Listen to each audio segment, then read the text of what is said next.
નશો કરશો તો થશો પોલીસના હવાલે. 31st ને લઈને નડિયાદ પશ્ચિમ પોલીસ દ્વારા વાહન ચેકિંગ હાથ ધરાયું.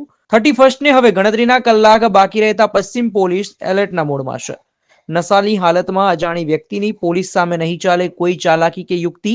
પશ્ચિમ પોલીસ દ્વારા બ્રેજ એનાલાઇઝથી સઘન ચેકિંગ કરાયું છે.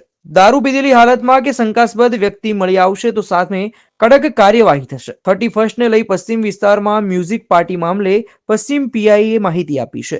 31મી રાત્રિએ સાંજે 7 વાગ્યાથી સવારના 4 વાગ્યા સુધી વાહનનું સઘન ચેકિંગ હાથ ધરાશે.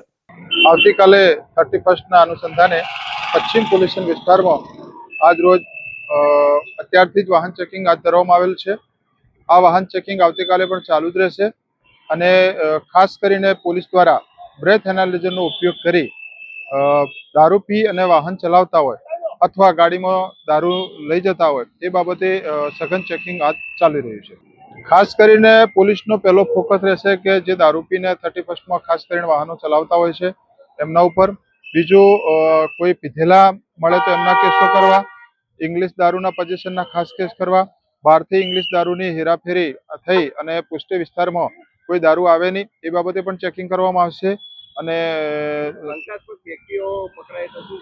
શંકાસ્પદ વ્યક્તિઓ પકડાય તો તેનું પહેલા તો બ્રેથ એનાલિઝરથી ચેક કરવામાં આવશે અને ત્યારબાદ જો દારૂ પીધેલો મળી આવશે તો એના વિરુદ્ધમાં કેસ કરી કાયદેસરની કાર્યવાહી હાથ ધરવામાં આવશે. પરમિશનો કેટલી આપવામાં આવી છે સાહેબ?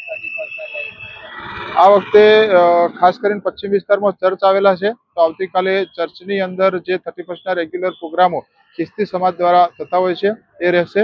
અને એ સિવાય વિસ્તારમાં એક કાફેની અંદર 31ના રાત્રે મ્યુઝિકનો પ્રોગ્રામનું આયોજન થયેલું છે. તેમણે પરમિશન માંગેલી છે. એની પ્રક્રિયા હાલમાં ચાલુ છે.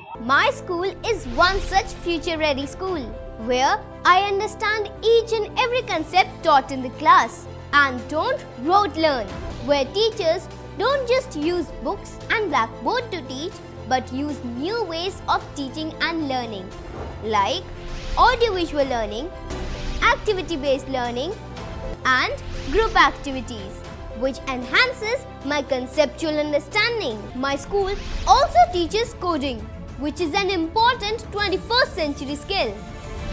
Not just that, I get an opportunity to showcase my skill on a national platform. And with all this, I acquire important skills that make me future ready and confident. Would you also like to know where is my future ready school? Visit now and see for yourself.